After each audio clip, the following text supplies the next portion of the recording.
Look at Luttrell. Good. Oh, Luttrell, man. Luttrell, we're loving you, buddy.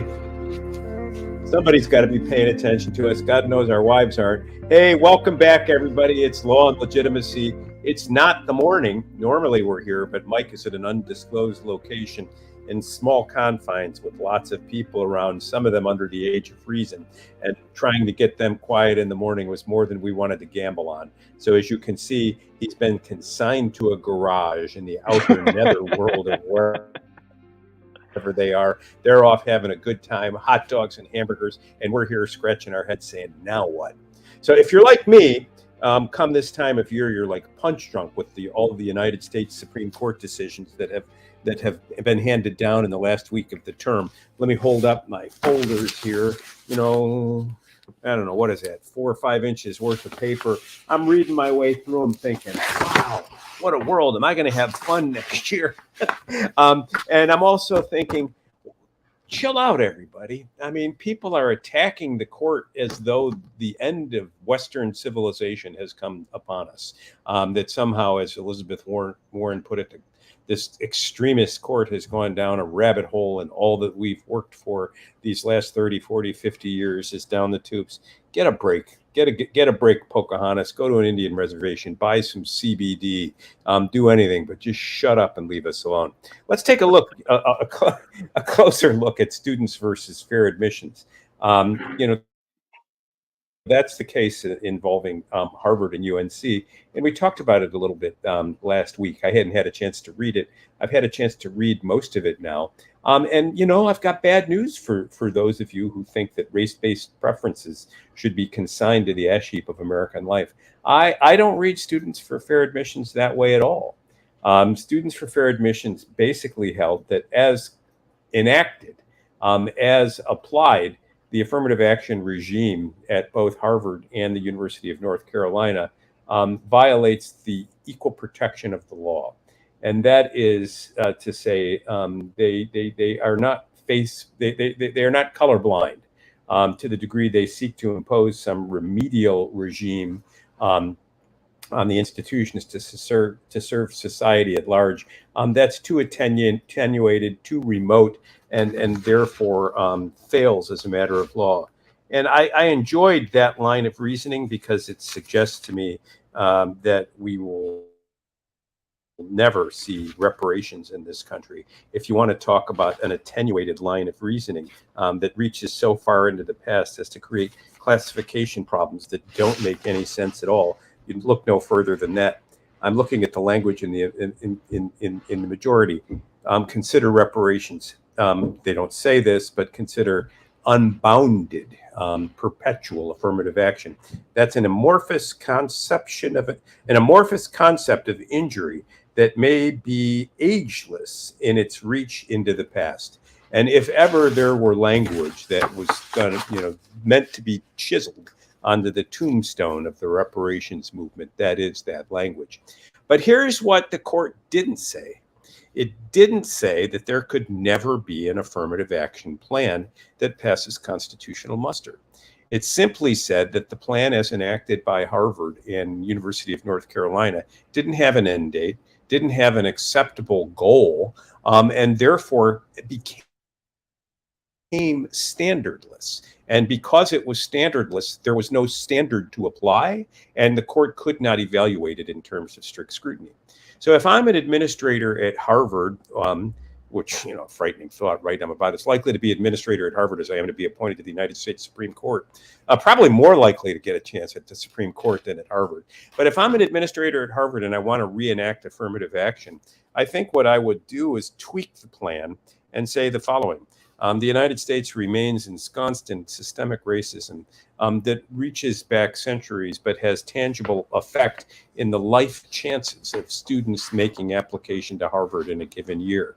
In order to address the grievances or address the problems that these students have had, we are for a period of 10 years going to adjust admission standards so that these students aggrieved by the perpetual legacy of systemic racism have a better chance of obtaining admission.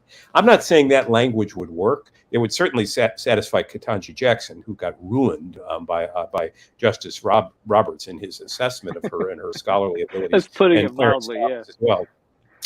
But I am saying that something like that is a door the court held open. And so I far from this being the inauguration of a colorblind society in the United States in terms of distribution of college seats and or DEI inclusion activities in employment. I think what this is an invitation to narrow the scope of the remedy and to be more targeted in its application. And I expect to see that because I don't think the fight will end. I'm not sure. So I guess why do you expect to see that? I think that from the criticism that we saw all over the internet last week and in the mainstream press was that it's as if there is no justification needed, that the abstract appeal to these historical wrongs should be taken as sufficient on their face. So I guess if you expect to see that these institutions will try and narrow in on a regime, I think that that's a great thing personally, because I think that that's what you and I have been asking for quite a long time here, especially within the context of reparations. What are the logical extremes? What is the scope? And can you put a numerical value, something more than a qualitative appeal to those, to the emotional predisposition of, I guess, a liberal society to want to correct its wrongs from the past, right? Well, and I don't think the court's going to hold that'll ever be sufficient for 14th Amendment purposes. Clarence Thomas's concurring opinion does a nice job of reciting a lot of scholarship, including a book I haven't read, but which I've ordered and I intend to read on the vacation I soon hope to take. Eric Foner, the second founding. And the argument there was that when the 14th Amendment was enacted in the post-Civil War period, together with the 13th and the 15th in short order, these amendments amounted to a reframing of the constitutional order, and they evinced a commitment to equality before the law. And the Supreme Court has always had an uneasy relationship with race in the context of the Equal Protection Clause as regards educational opportunities. So to the degree that educational opportunities were designed to become truly equal, to provide students with an equal opportunity to become educated, I think the court was somewhat sympathetic with that limited goal. But the court, neither Roberts nor any of the people joining him in the decision, is uncomfortable with using race as a proxy for social justice. And I think that's the limitation that carried 6 strong votes in this case. And while Sonia Sotomayor and Ketanji Jackson, and to a limited degree Elena Kagan, may disagree, their views at this point are not the majority views. But that's where things get interesting. And so rather than people say, oh my God, the Republic has ended, the court's gone mad, I think this just supercharges presidential elections and underscores the importance of who you appoint to the Supreme Court. Because what we're learning, and as if we needed to learn it, is that law is not mathematics. It's not that you can take two people speaking different languages from different cultures. I see your lips moving, but I can't hear you, Mike. Yeah, certainly law is not mathematics, because in those minority opinions, you had one Justice Sotomayor who was quoted during oral arguments during some of the lawsuits that were lobbed at the Supreme Court regarding vaccine mandates, et cetera, who was on the record as saying that there were hundreds of thousands of children on ventilators. So if math were within the purview of the court, I think that we would know that by now. But certainly I think it's unsettling to me. Yeah, but let's be really serious. I'm distressed by the news coverage of courts right now. I think it was, I can't recall what newspaper it was. It might have been the New York Times. Supreme Court takes aim at student loans or rejects student loans. They didn't do any such thing. And how it is that reputable newspapers can so mischaracterize the behavior and operation of our institutions is chilling to me. What the Supreme Court held in the Biden case is that the executive branch didn't have the power, didn't have the authority to countermand a congressional a law passed by Congress. That doesn't say that we can't have student loan relief. It just says that the Congress has to do it, and the And in president. fact, that's what Warren and even Pelosi was on record. And I think it was Pelosi was quoted throughout the opinion on that case as a point to say this is the purview of Congress. And it's something that Senator Warren came out subsequent to the ruling saying that they were going to use. And I think even AOC said that they had the power within Congress to do what the president had portended to do. And so the problem is, in a divided Congress, people are not getting what they want, and the executive branch is giving it to one side of the aisle versus another. The effective partisan gridlock should be to stop the assertions of power, not to encourage one side to overstep its boundaries. So I view the student loan cases in a nonpartisan perspective, simply as an institutional matter. If we're going to have a separation of powers doctrine, and we're going to have Congress that legislates and the executive branch that enforces the law, then the executive branch doesn't get to decide which laws it will amend by executive order and move on with. So I view that as a victory for our institutions. Similar case that has people huffing and puffing and hyperventilating is Groff versus DeJoy, the Postmaster General case. And that was a case in which an individual who happened to be Christian, and you'll see some of these headlines, court hijacked by conservative Christians. No, I saw the American Islamic Association praising Groff versus DeJoy because it may make it possible for people, Islamic women, to wear habibs at work, to wear their headdress at work. What Groff versus DeJoy decided was in a Title VII context, that is, that law governing the conduct of private employers in the United States with respect to their employees. Employees have a right to more than they have a right to religious expression, and in order to justify curtailment of that right, employers have to show more than a de minimis inconvenience. They have to show a substantial harm to the business. And so Groff was a guy working for the Postal Service, didn't want to work Sundays. They said, hit the road, Jack, you're out of here. The Supreme Court said, well, wait a minute. That is a genuine and sincere and historically rooted religious belief in this country. Do you really mean to tell me the post office can't do its job if this individual chooses not to work on Sunday? So rather than saying everybody take whatever day your religion wants off, the case was remanded for reconsideration to the lower court. Groff could well lose the case in the end if the Postmaster General is able to satisfy a higher standard.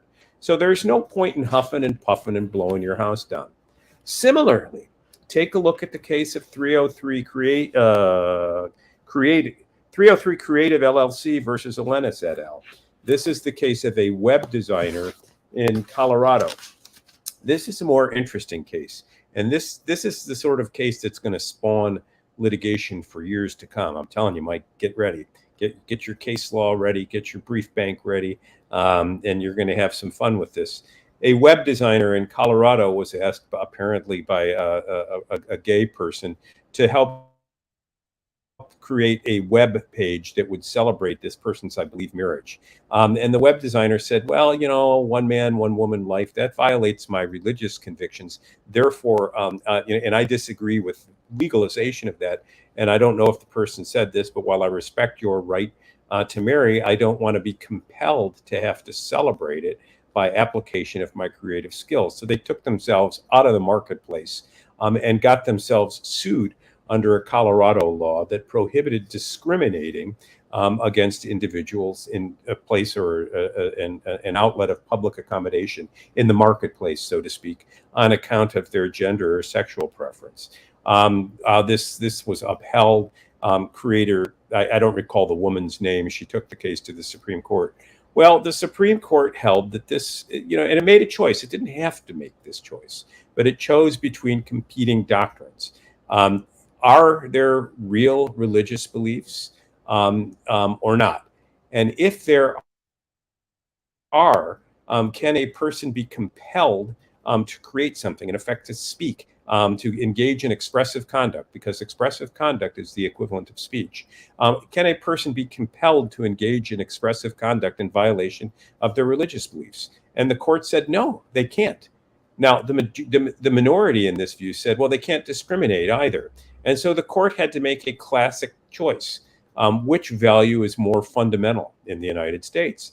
A person's relationship with their God, or a person's relationship with their neighbor? And I think the court held what I would have hoped it would hold, and that is that faith triumphs, because there is something fundamental about our religious beliefs. Government is a limited tool, after all, and the claims that conscience and the claims that religion makes define us perhaps for all eternity, at least as we conceive of our life chances here on earth before we die. Who knows what happens when we're done? I promise to try to get in touch with you, Mike, because I'm going to predecease you, I'm sure, and I'll let you know what I can find out there. Make sure to put that in your will, that anybody that communicates with you has to go through. Yeah. So I think, but here's an example of how crazy things are in this country right now. So 303 Creative LLC gets decided, and now there are stories. Well, maybe the complainant maybe the woman who brought Creative LLC, maybe she really wasn't contacted by a guy at all. Somehow people have managed to piece together who it is that asked her to I guess, do the web service. And he said, no, I never did any such thing. In fact, I'm straight. Was that a near Freudian slip right there? What did I do? The cake? Yeah, no, I know. Obviously, I'm going back to what was the masterpiece, the cake. Masterpiece Cake Shop. Yeah. But and so, he of course is saying that he never did any such thing. Okay, maybe that's true. I find that hard to believe. This is a case that went through state law proceedings. It went to the state's highest court. It went to the United States Supreme Court. It is an enormously time-consuming, expensive, and labor-intensive endeavor to get a case before the United States Supreme Court. This afternoon or tomorrow morning, I'm submitting a petition to the U.S. Supreme Court involving a January 6th prosecution. It's taken me a couple weeks to get a very short brief done, because there are filing requirements and so on and so forth. And you don't want to misstate any facts in a high-profile case, or a low-profile case. But I mean, the Supreme Court, it's kind of special. And so it's hard for me to believe that nobody checked to see whether there was actually something to complain about. But you know what? Even if it's true, she could have brought a claim for declaratory relief, because it was foreseeable that it would happen. And so this story that's on CNN Politics, he says he didn't, he's straight. Who cares? It obscures the larger issue. And so the thing that has just devastated me in the last 4 or 5 days watching the Supreme Court coverage is the level of civic illiteracy among the commenting class. What do we have? Oh God, you almost took the words right out of my mouth. We talked a long time ago about, and you were reading a book, Norm, or there was a platform that you wanted our viewers to read that was about the basic civics. There's somebody who has an initiative to restore a basic civics literacy in the United States. Do you remember what I'm referring to? I vaguely do. Oh yeah, I do. And I wanted to talk about it regularly, and I ended up getting distracted, as I always do. It's a recently retired Supreme Court justice. I think it might be Justice Ginsburg. It can't be Ginsburg. but no, maybe Breyer. Yeah, I think it's Breyer. But I think, keep going. But I think that when you and I were kind of preparing for today, my thought about this is that we've known from the beginning of this presidential administration that the Biden administration was hostile to the current construction of the Supreme Court, or at least that's something strategically that they were looking to politically wedge between the partisan divide, right? This is something that we've talked about before. I've referenced and actually linked to a previous podcast you did. I think it's Law and Legitimacy episode number 9, for any of those of you that would like sort of a breakdown of the history of court packing and the notion that the Supreme Court should remain in its current construction where it started. I believe it started with 5 justices. Is that correct, Norm? I can't remember. And it's been expanded to now 9. And something that we've talked about before, which is, because of a political initiative to force certain outcomes politically, that the court becomes this, should be a Switzerland, right? Should be responsible for saying what the law is, that is its duty, right? Not necessarily to legislate, despite what people would read into that. It is to say what the law is under a given set of facts and circumstances. And it's the highest court it's the highest court in our land, but it seems to be the battleground where, the blame for congressional sludge, right, goes for an outlet, right? The fact that we are unable to get things done in Congress. I just worry about these attacks on the court, because I mean, in the end, what all constitutional law does is it sets the outer limits on what can and can't be done in the country. And as long as we're going to be debating how the law is applied, there's going to need to be some referee that makes that call. And when you disagree with the call of the umpire, do you really take your ball and go home? Do you really call for the execution of the umpire? Do you really say we're never going to play baseball anymore? I mean, Creative LLC versus Elenis is a perfect example. We have a constitution that guarantees the right to religious expression. That's a fundamental right arising under the First Amendment, a core value in the United States. We have a body of statutory law that reflects our commitment to equal protection under the law, another core value, and that bars discrimination in the workplace. When these two rights collide, somebody has to make a decision about which yields. In this case, as the decisions reflect, the case could have gone the other way with a different court, but they didn't. They went this way.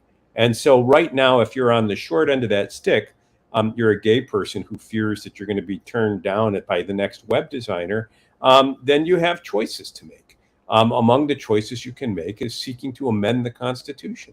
But candidly, expect me to fight back, because I think that one thing that I like about these decisions is we're not galloping headlong anymore into a republic of expressive individualism, where whatever anyone says has to be honored by everyone at great public expense, regardless of the consequences. I think that there is a history, there is a tradition in the United States, and among them is this tradition of respect for religious belief. Similarly, Groff versus DeJoy.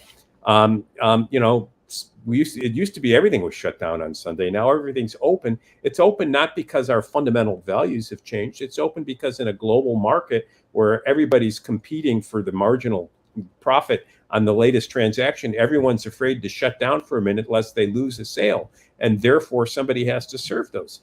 What about people who want to take a day as a Sabbath?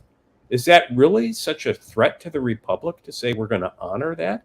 Unless it's a real extreme hardship to an employer, is it really tilting the balance in favor of fascism?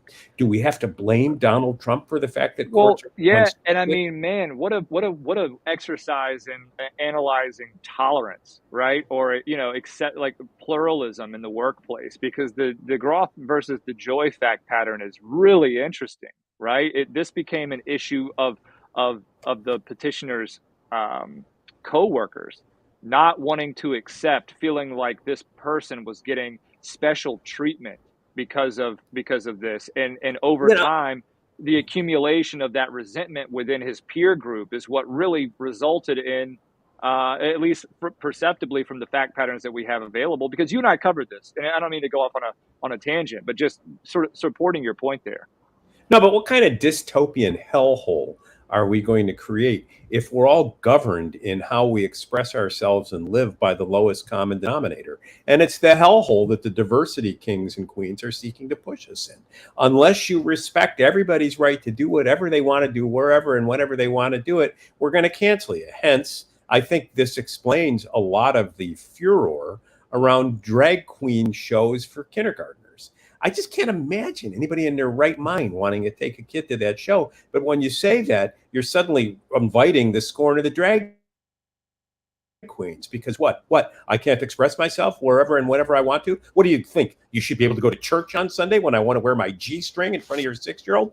What happened when we can't draw those simple distinctions? We can't utter decency because decency might, I don't know, reflect white supremacy, or expect, might involve a denunciation of someone's sincerely held beliefs about themselves.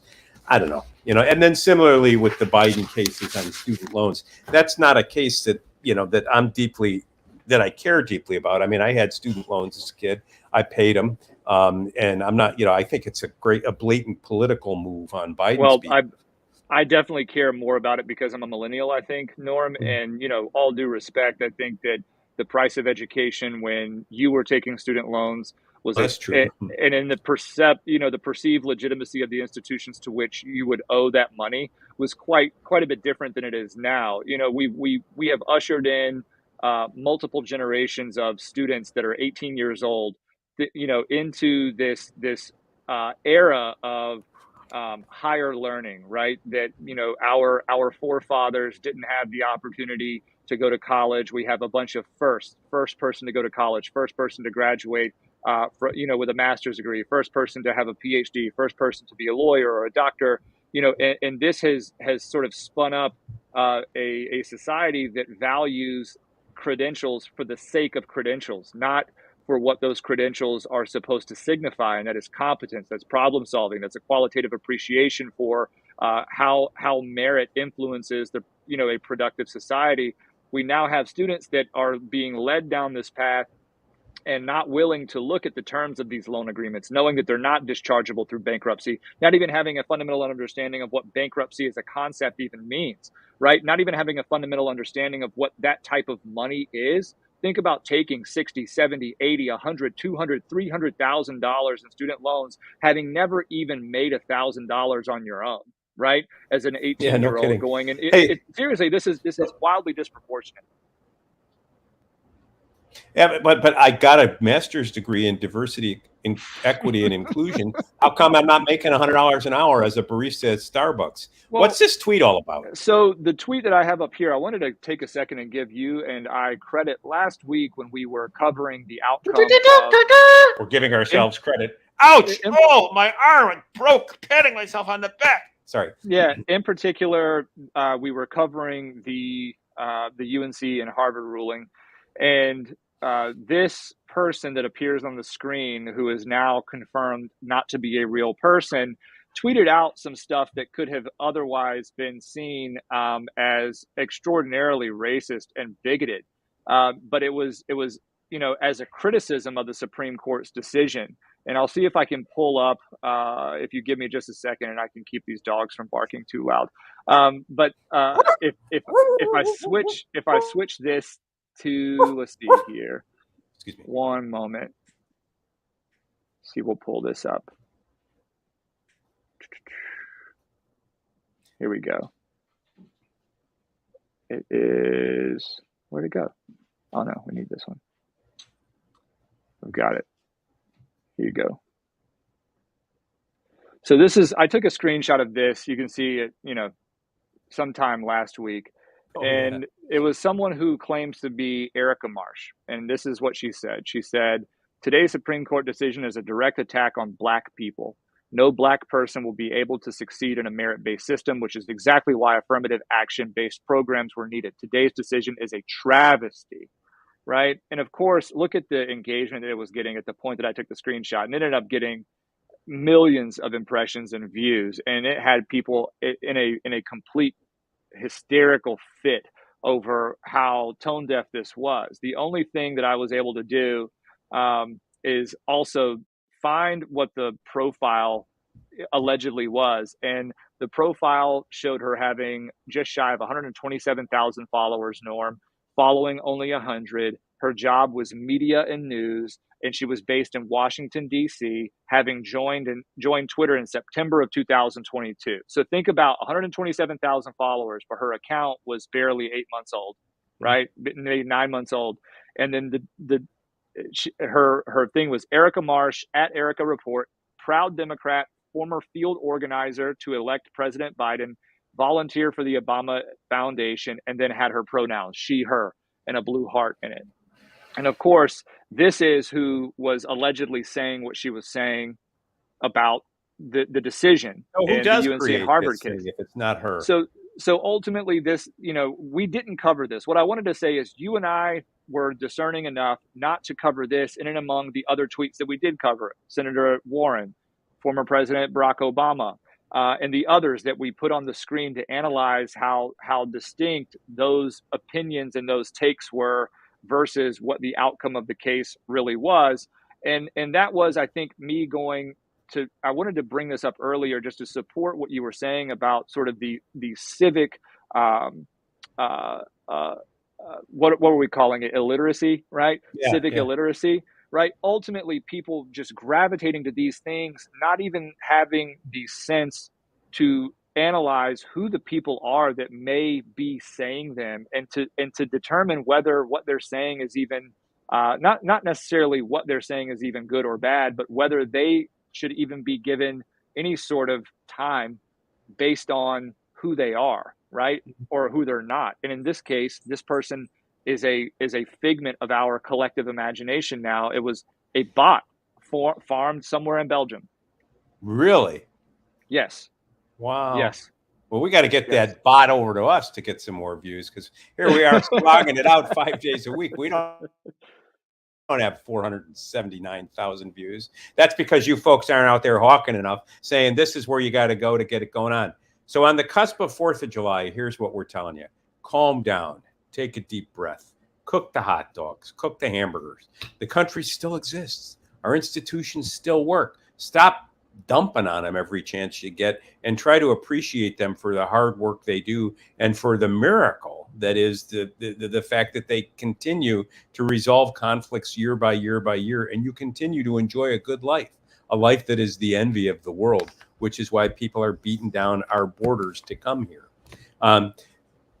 I'm going to wrap it up at that and just say, hey, happy 4th of July, everybody. Are we coming back tomorrow, or are you going to? Yeah, I think we absolutely should. We'll be here. All right. If you want to be here, I'll be here. We'll be here on the 4th, because God knows I'll just be in my office writing briefs. Well, let's think of a revolutionary themed podcast for tomorrow. We don't have to do anything topical. We can pick maybe a book or just an idea, and we can explore it. Maybe do a little Q&A for a 4th of July stream. All right, that works. Happy 4th, everybody. We'll see you tomorrow morning at 12:30. Yeah, tomorrow afternoon, 12:30 p.m. Eastern. And thank you, everybody, for being here. You know where to find us: podcast, Apple Podcasts, Google, Spotify, Audible, etc. And we'll be here tomorrow: Rumble Live, Twitter Live, and YouTube Live. And Norm, just to say it out loud, I like the numbers from what we're seeing here. So we may consider having to alternate between 12:30 and 8 sometimes. So we'll go that way. See you later. All right, works for me. Be well, everyone.